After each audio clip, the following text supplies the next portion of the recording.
কিন্তু একজন আছেন যিনি সাহায্য করতে পারেন। তুমি যদি তাকে বোঝাও তাহলে হয়তো। কে? রাজামৌলি স্যার, আমি মনে করি উনি তোমার সাহায্য করতে পারেন।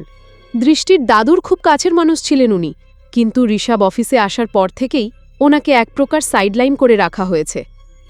উনি চেইন স্মোকার, প্রতি ঘন্টায় একবার করে এখানে সিগারেট খেতে আসেন। তুমি অপেক্ষা করো, চেষ্টা করো। আমি চললাম।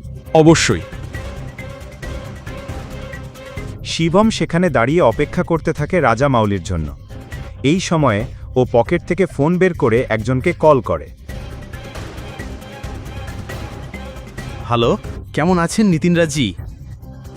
শিবমজি, আমি আপনাকে একবার দেখা করেছিলাম আর আজ আবার আপনার কল পেলাম। নিজেকে ভাগ্যবান মনে করছি। বলুন কি দরকার? একটা ছোট ফেভার চাই।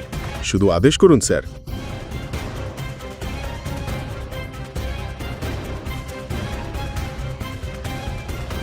ডিটেলটা তাড়াতাড়ি দিন আর কল ব্যাক করুন। ওকে, বাই।